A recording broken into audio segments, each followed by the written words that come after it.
Very beginning, so I heard the rest. You didn't miss the very beginning. You missed 30 seconds ago. Well, 42 seconds ago now. Now, I don't want to hear it. Okay, I got a response from Coinbase, so I have something to try. I was messing with this earlier, so rather than constantly try to send money, I'm going to use their request money API, which allows us to put in an email address. So right now, I have it set up to just email myself at my Gmail account a request for a payment. And I'm getting the same error currently right now, so this should at least let us work past that. All right, so the issue, according to them, and we're going to try it, is down here, there's a set of headers that we're passing. So we're passing access key, access signature, and access nonce. There is another header that's common, and it has nothing to do with them specifically. Typically, this header will get set automatically by the web server, but apparently theirs is not. So we're going to set a header for content type. And we're going to set that guy equal to application JSON. Okay? I think it's content dash type, not content underscore type, but we'll see here in a second. So this should allow it to know that we're getting ready to send it some JSON. Now, some things I messed with earlier to test this is thinking that since it was telling us that we're missing a parameter, maybe we actually had to take that JSON and attach it to a variable associated with this post request as if it came from a web form under the variable name transaction. That didn't work. Main reason that didn't work is what that did is it broke our signature up here. Our signature no longer was a valid signature to send to them. So that's what this commented out code here is, me experimenting with it a little bit earlier. So I can go ahead and take that out. The other thing I did change from what you saw last time is last time you just had this in here. I created a variable for it because I was printing it out and making sure things got added correctly. So nothing functionally has changed here. Just this is 2 lines now instead of 1. Okay, so let's try this with our content type thing and see if we get a better result. Okay, well, that's a good one. Let's change the email address. We like that reply.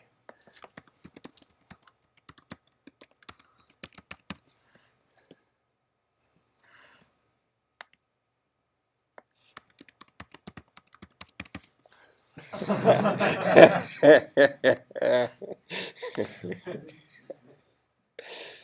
thing you know, IT sends out something like scam emails.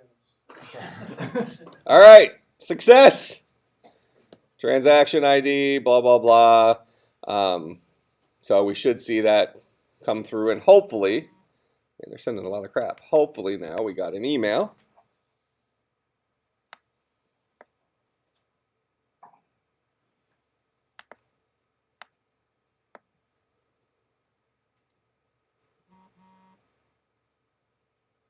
All right, so that's the message, and we got that in our email, so this was to us, kind of as a receipt of what we just did. Now there should be a email that arrived at my Concordia address trying to shake me down for money.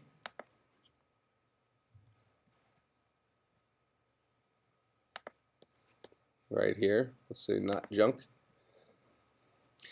So this guy just sent you a request to pay, blah, blah, blah. Click here to create an account and complete this payment. All right, so that seems to be working, correct? So now let's buy some Bitcoins. What's the current price before? Let's see.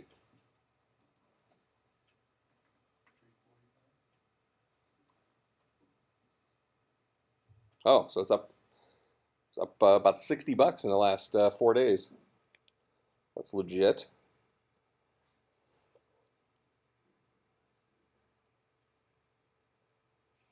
a second.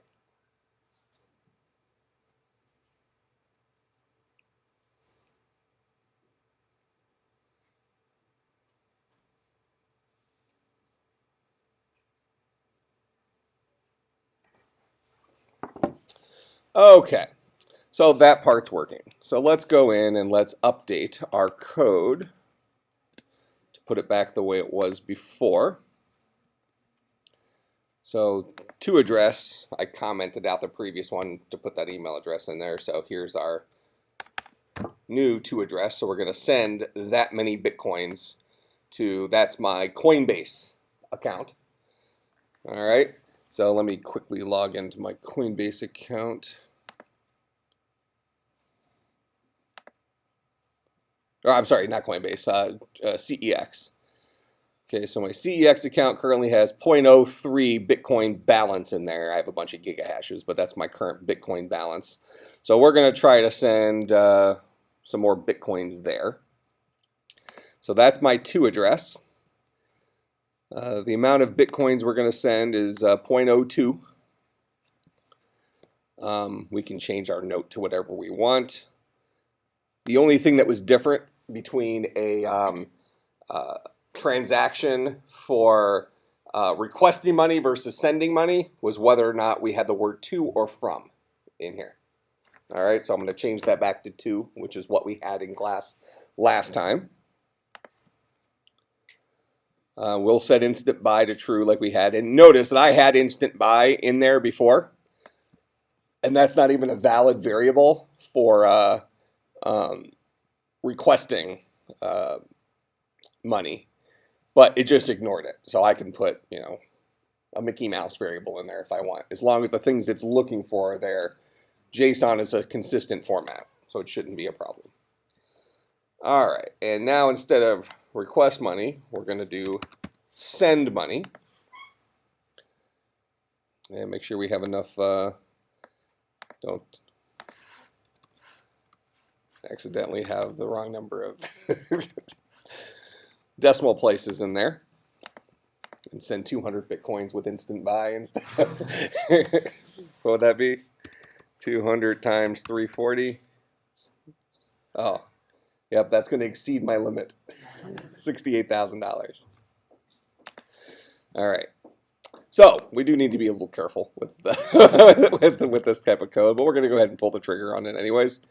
So we're going to send 0.02 Bitcoins to this address, which should be my own address. Pass send money, and this guy should do the rest. The only thing we added was this line right here for the content type. So we'll go ahead and run this. Now we have to remember that every single time we run this, it's going to send, well, it's going to buy and send another 0.02 Bitcoins. That makes sense? Okay, so we don't want to just keep hitting play. Don't want to just keep hitting play. So while that's cooking, because that's going to take up to 10 minutes for the blockchain to validate that, CEX actually requires 3 validations, so it actually should come through a little bit quicker. So we'll check on this. So this should go up to 0.05 here shortly. Let's see. But I want to go back to the Coinbase API.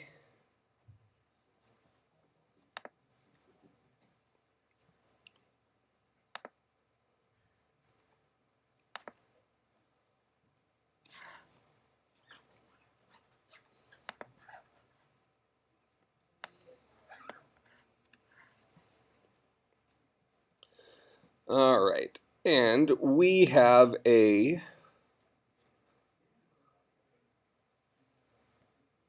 where are the transactions? Here's the API reference, that's what I want. So under transactions,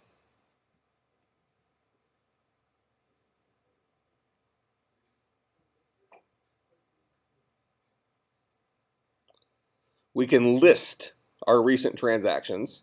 So that's just /transactions. So let's change our URL here to not send money this time. And we actually don't even need to send a body for this one. So just for right now, I'll just send in the empty string. It wouldn't have hurt to send a body, it just won't check it. Don't you have to send it? No. I think we can send it the empty string or null. Checks for null or the empty string. Either one will work. So we'll go ahead and run this, and it should give us our transactions. Oh, access signatures does not validate.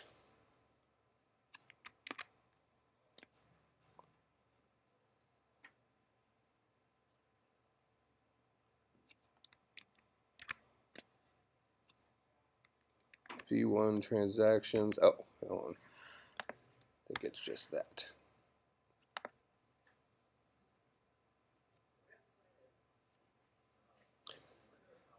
All right, so this is what came back. Here's a transaction created. Sent, so 0.02 in Bitcoin, and it's currently pending. So I can have this constantly being parsed and tell us whether or not that has come through. So we can have our app continually checking our transactions and letting us know once it's come through. So let's go ahead and let's write the parser to go through this type of data. Okay, so a lot of crap in here, right? Now, if we look at the format of what's returned, we have a JSON document with a variable in it called current user. From that, and actually let me copy that. Let's just open it up inside of a text editor so we can see it.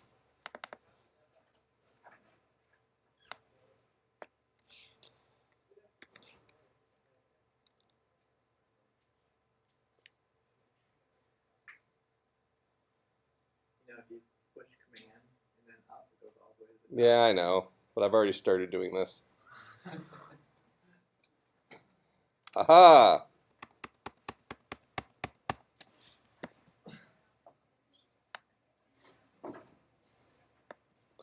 All right, so this is actually, they say just recent transactions. This looks like it's every transaction I've ever had in here. Okay, so here was I bought 2 Bitcoins. Somewhere in here I bought $2,300 and some odd dollars worth of Bitcoins. So whatever, just I sent some Bitcoins to places. So in any case, those are all my transactions. Now, the JSON has a single variable called current user. And the current user has this identifier, this guy right there. So that is the value associated with the current user. So this is a variable value pair right there. All right. The question I'm getting us to here is whether or not this is what we've been calling simple JSON, or is this something more complex? So this is a single variable name, and this is its value. Its value happens to be JSON, but it's still a single variable value pair. Then we have balance. This is the user's current balance, and that is a single variable value pair. Here's our native balance, variable value pair. For me, it's US dollars. And then here's our transactions. Now, our transactions are a collection of transactions. So in JSON, whenever we see this little opening square bracket like that, this means an array. It's a collection of transactions. So now we have an issue. Our current parser doesn't know how to deal with that. Our current parser knows how to take off the beginning curly brace and the ending curly brace and get us everything in between delimited by commas. But now I have a value associated with one of those things that has square brackets around it. And that's going to cause even additional issues for us because this is going to be a collection of objects. Here's the first object. Let's see. The first object is a JSON object that has a single variable in it called transaction, whose value is this transaction right here. That's the transaction we just did.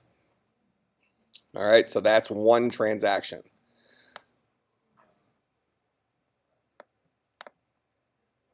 Then we have request, false, status, pending. These are all values associated with this particular transaction. So one of the things in the transaction is, No, where are we the at here? ID, the request and stuff is in with the ID. All right, so here's this guy. That's the variable name. Yeah.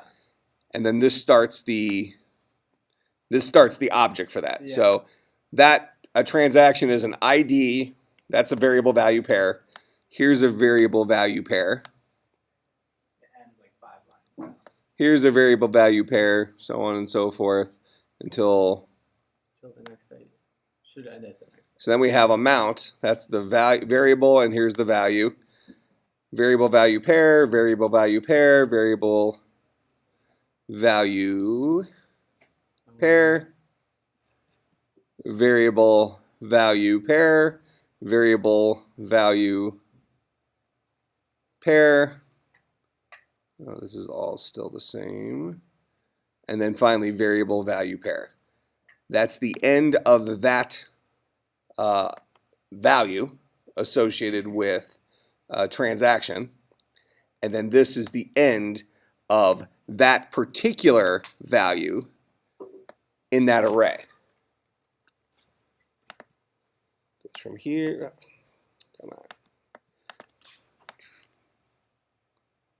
So that is the first element of the array of transactions that we have. So we have a variable called transactions that is a collection of all the transactions that have happened on this account. They claim it's recent transactions. As far as I can tell, this is all transactions. Okay, so this is transaction number 1. Transaction number 2 is another object that looks a lot like that first one.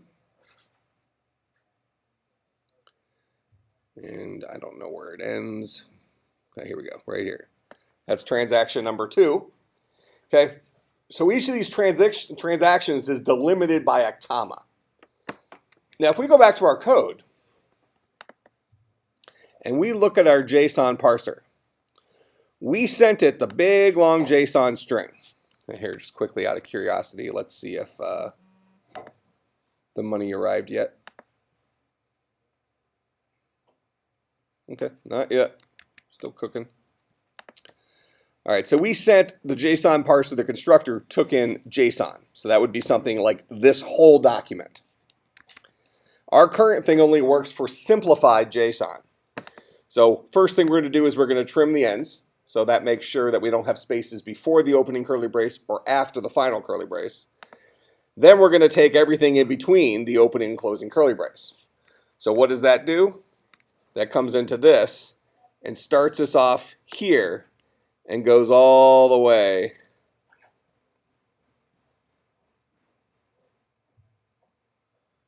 to here.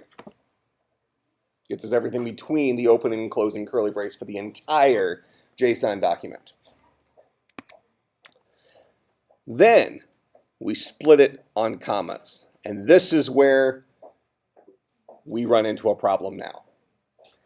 When we split it on commas, this was dealing with simple JSON, where we had a whole bunch of variable value pairs. And values could not be JSON objects. So for instance, even if we didn't have the array,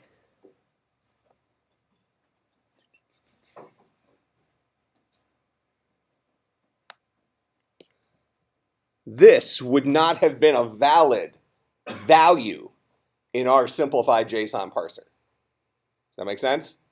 Because this guy's got commas in it. So we just started splitting that up and lost complete control over the structure. How do we modify our program so that it'll allow us to work with more complex data structures? Right now, we deal with very simplified JSON, the one that worked for our comma-delimited list of variable value pairs where values are simple values, not JSON values.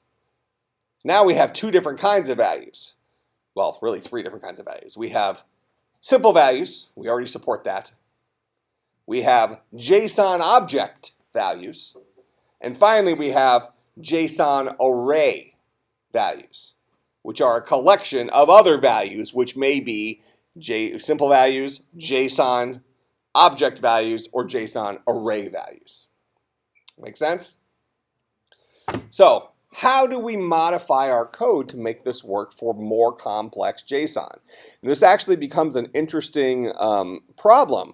Java does not have the ability to deal with complex JSON objects built into it unless you're dealing with Java Enterprise Edition, Java EE. They have some stuff built into it. But rather than bringing in those ports, we have the ability, we can bring in somebody else's third-party library that's written this.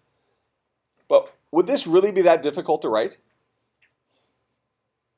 So think about this from a computer science perspective. You might run into something where you have a bunch of data in a specific format.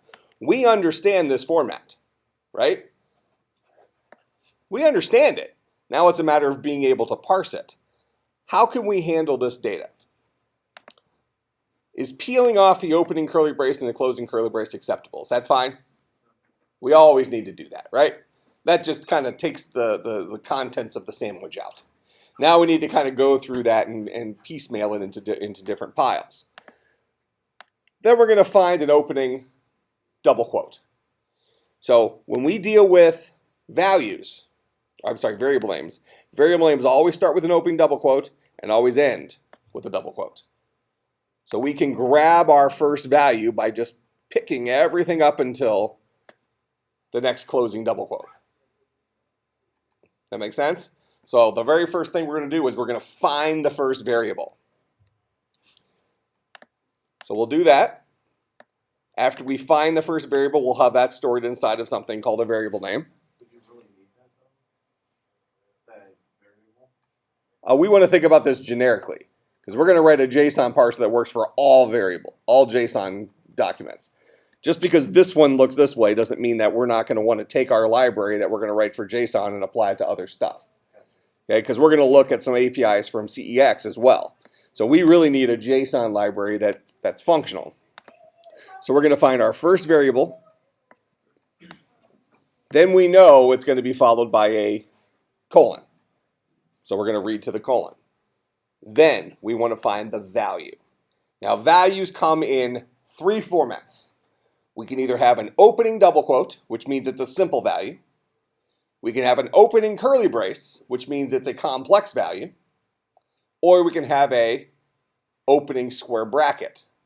Well, opening curly brace means it's a JSON object. Opening square bracket means it's a JSON array, which is a collection of values. Make sense? All right. So in this particular case, we run into an opening curly brace. So after we hit the colon, we know we're going to have to start searching for our value, and we're searching for either the next double quote, the next curly brace, or the next square bracket. In this particular case, we found a curly brace. So we know that the next thing we're going to be capturing is a JSON object. How do we capture the value associated with that particular JSON object? Because remember, I'm grabbing a value right now, and this value associated with current user is that. That make sense? How do I grab that? How would you write the code? What is the logic for that code? Not how do you write it, but what's the logic for grabbing that whole thing as the value? It's a recursion, right? You call the same method that it's going to. You could do that, but in this particular case, we don't necessarily know. Let's see, is it just a recursive call? Can we just call parse this? If we call parse this, it's going to peel off this piece. To fully parse it, yes. But what I want to do initially is I just want to grab this whole string. I want to associate that JSON string with this variable name so that we can ultimately put it into a JSON var. We'll take it to the next step after that. But right now, we want to just have a JSON var whose variable name is current user and whose value is this entire thing as a string. So how do I grab this as the value?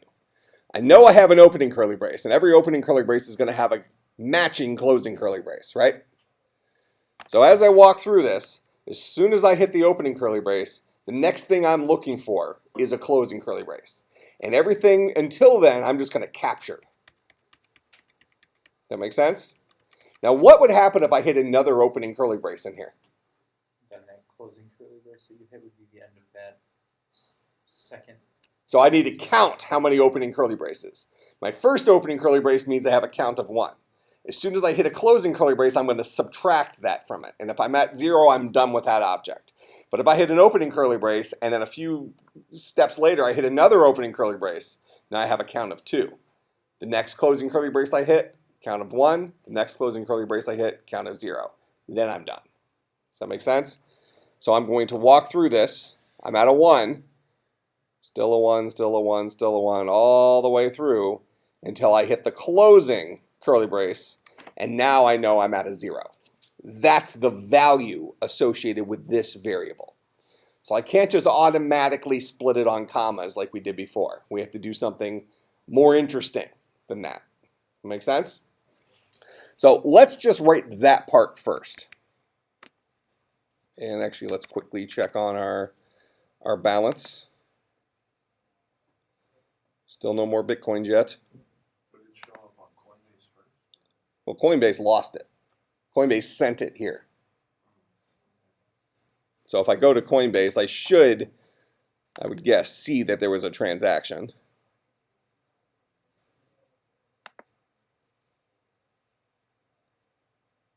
Yeah, you sent Bitcoins to an external account. Here's my 0.02, and that's currently pending. I'm sure Coinbase probably just has a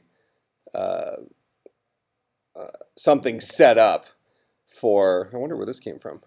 Oh, that's the Bitcoins I just. Well, if I was sending 0.02, why did it buy 0.019? Oh, did I have a little something in there? Oh, that's right. That's right. Thank you. That's a cool thing to do. Huh? It doesn't automatically do a huge transaction. Well, unless you put in 200 instead of 0.02. Yeah.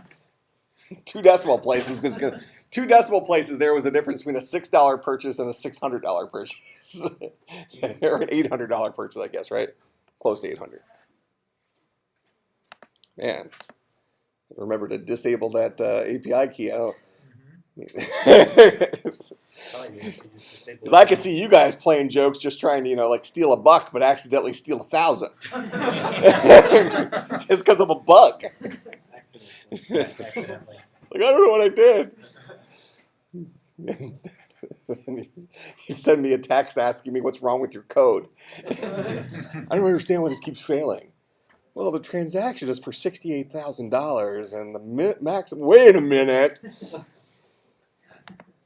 All right. So right now, we have this object here called a JSON var. And our JSON var holds name-value pairs. We just want to take it one level right now, where we're always going to store a variable name, and the value will be one of 3 types. For us right now, we're going to store all of those types as a string. Okay, we're going to store them all as a string. Eventually, we're going to want to just be able to tell the difference between simple types, JSON object types, and JSON array types. Okay, and once we have that, what can we do? If we have a Java API, a Java parser that does that, that's actually somewhat valuable. How many of you have ever worked with Java and tried to parse JSON? Did you have to use the third-party thing? Use like simple JSON or something like that? Is that the one you used? JSON. Okay. So there's places out there that already have that. Well, so we can go and use it, but if we have this, we're another source. We can distribute our library. Maybe our library is easier to work with. So are you guys using the same, or are you using 2 different ones? Because my guess is that the way you have to interface with yours is different than the way you have to interface with yours. They're doing the same thing. They both work. They both parse JSON, but probably the way you have to request the next object or the next array is probably different between the 2 of yours because the way they wrote it, the way the API works. All right, so we're going to create a bunch of JSON vars and have corresponding values. And for right now, every one of those values is going to be a string. And notice that we're splitting it on the colon in here, but we're going to have to change that at least a little bit, because right now we assume the simplified value. So rather than pass it a string, we'll probably pass it a variable name and a variable value. Probably update this guy. But let's deal with it on the parser side first. these first two lines take the curly braces off, right? After that,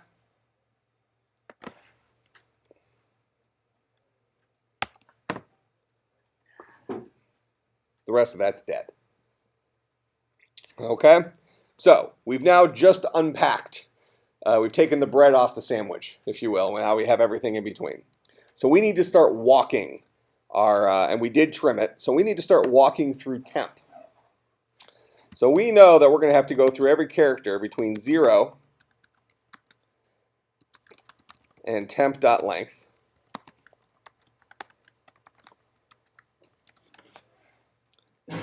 And we know we're going to be building two separate things. We're going to be building variable names, and we're going to be building variable values. So we'll have a string var name. We'll start that off as the empty string. String var val. Start that off as the empty string. Now, when we're inside of this for loop, the very first time through, if var name is currently the empty string, I need to build a variable name. That's the first thing I'm looking for. But we're not going to ask the question. We just know that we need to build a variable name first. Okay, and then we'll start wrapping it with some if statements. So we'll start with what we know. So I know that I'm going to start reading in characters until I hit an opening curly brace for my variable name. So I'm at the top here. I'm sitting right there, and I'm going to read in a double quote. I think I just said curly brace. I meant double quote. So I'm going to read in a double quote, and that signifies that I'm at the beginning of a variable name.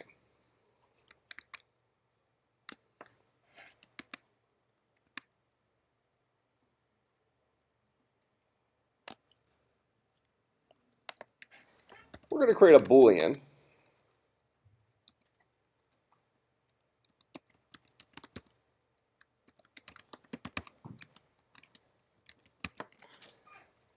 Called capturing var name.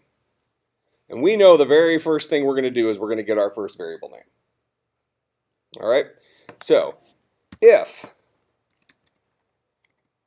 capturing var name, if that's true, we're going to walk through our code, walk through this string until we hit an opening curly brace. I'm sorry, an opening double quote. In fact, we actually need to hit an opening double quote and a closing double quote.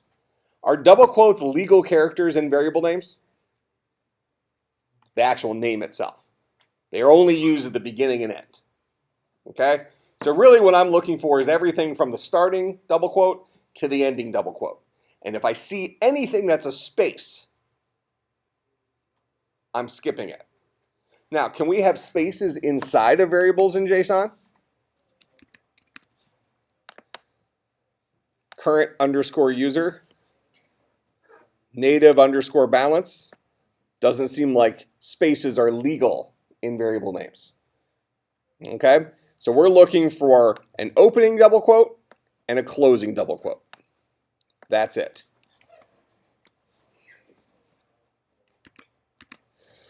If I see a space, if temp.charat_i is equal to a space, I want to skip it, right? That's not important to me. I want to move on with my life. Because that means if I'm in the process of picking up variables, and we're assuming this is legal JSON, for our intents and purposes right now at least, if I hit a space, that means I might have been looking at something like this. And we want to just skip past those. We happen to know that we would never hit spaces because we trimmed. But let's check anyways. Okay?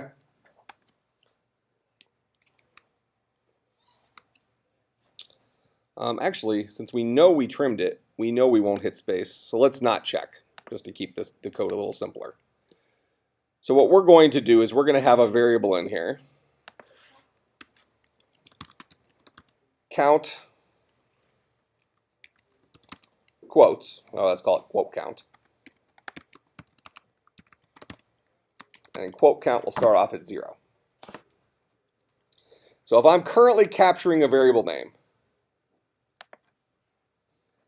if the current character I'm looking at is a double quote, we'll say quote count plus plus.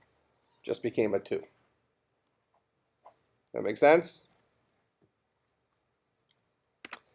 Now, that's going to be keeping up quote count.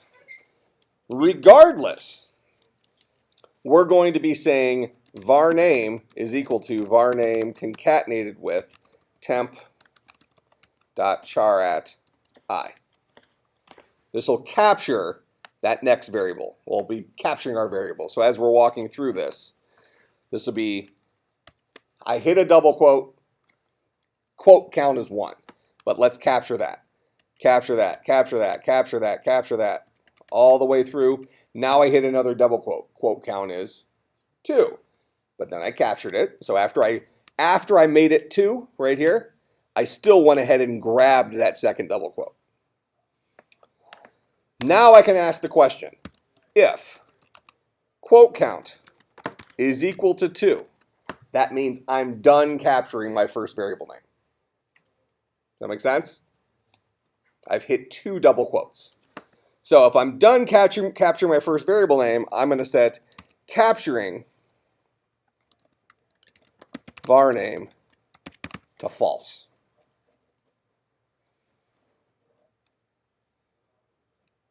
Make sense? Else. This means I must be capturing the value. So if capturing var name is false, that means I currently have a var name, and now I need to start capturing the value associated with that var name. Okay? So we're going to have a second counter. We probably could still use our quote count for the second guy.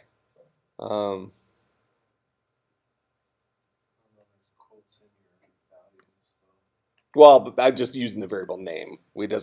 Quote count could be used to count the number of monkeys. It's just a variable. See what I'm saying? The name of the variable is quote count. I can count whenever I want with it.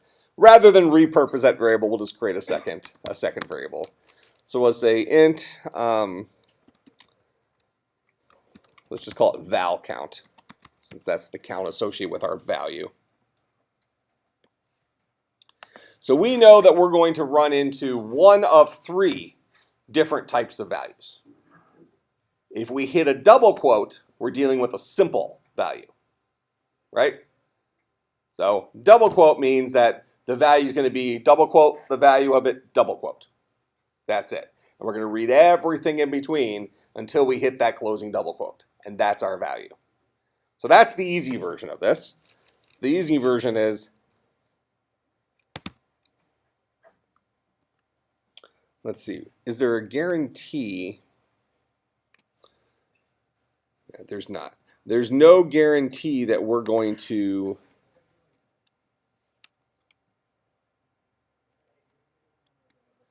not have spaces here. Oh, you get what I'm trying to do. Trying to put spaces before this guy. So we might read in a bunch of white space before we get to the beginning of our variable. We also need to read past this colon. I don't see any white spaces in any of the other places. But there could be. In this particular case, there isn't, but that's not illegal JSON. It would still be valid. It would be valid JSON. Yeah, valid JSON would allow there to be 30 lines of white space or 30 characters of white space in there, no problem. It's a waste of time, but it would allow it.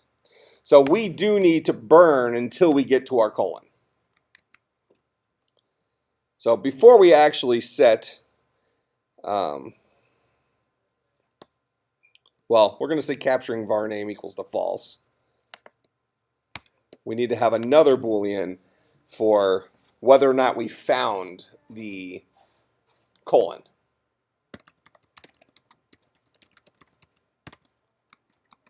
This will start off as false. So if we're capturing our variable name, we'll keep capturing it, keep capturing it, keep capturing it. If we're not currently capturing it, else if found colon, we'll say if not found colon. So a found colon is currently equal to false. If that's true, if we have not found the colon yet, we need to burn through spaces until we finally find a colon. Okay? Let's see. So if not found colon, we're going to ask, what are we looking at? If temp.charat I is equal to a colon. If we found that guy, then we can say found colon is equal to true. We did find it.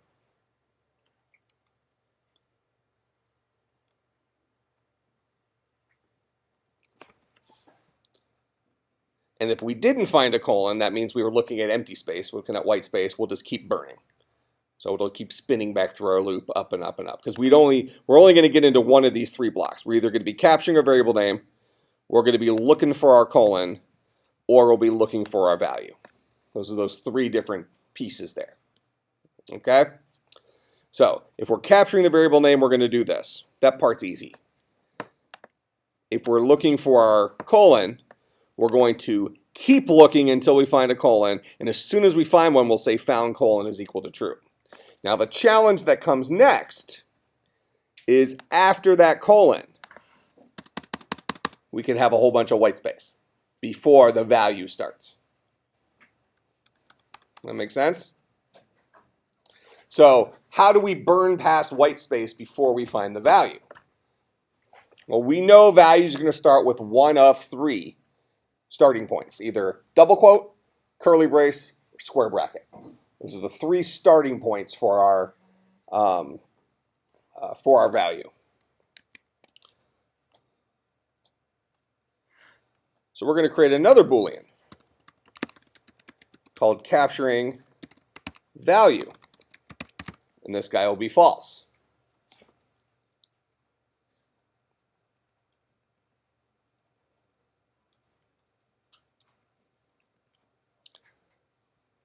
So now we're going to have else if not capturing value.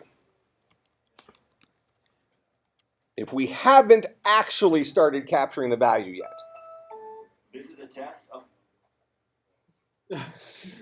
Wrong button. Get out of your desk! Get out of your desk! That reminds me, I was in, I think this was 4th grade.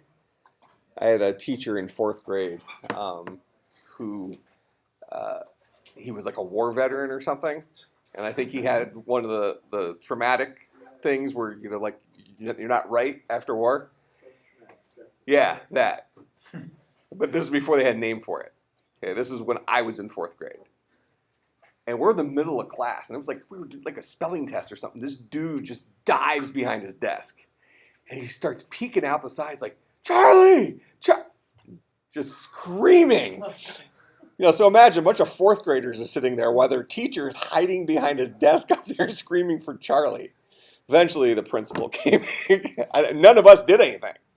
I think it must have been a teacher passing down the hall that went and got an adult to deal with the situation. But I thought that was funny. At the time, at least. I'm sure we didn't see that guy again. We had a substitute the rest of that year. In fact, I never saw him again. So hopefully he's okay. So anyways, if I haven't started capturing the value yet, I'm going to start looking for one of my 3 starting points. If temp.charat I is equal to a single quote, or, well, here, let's keep them separate right now, just since we're out of time. So we'll say starting a simple value, else if temp.charat I is equal to an opening curly brace, starting a JSON object value, else if temp.charat I is equal to a square bracket, starting a JSON array value. Otherwise, ignore it. That make sense? And in each of these cases, we'll set capturing value equal to true, because we're starting to capture the value, and we'll have to set a variable or something for the starting point. All right, so kind of makes sense what we're doing here.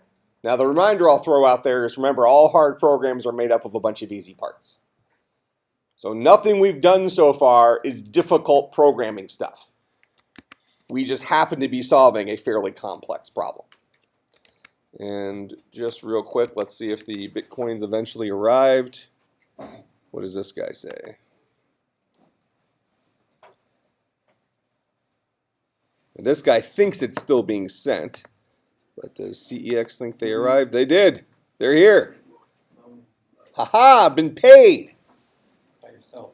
By myself. And now we're going to go and buy gigahashes.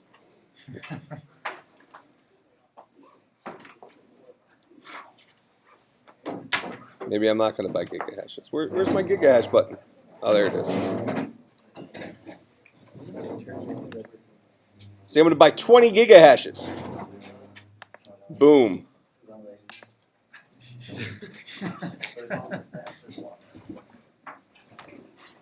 All right. Let me go ahead and get my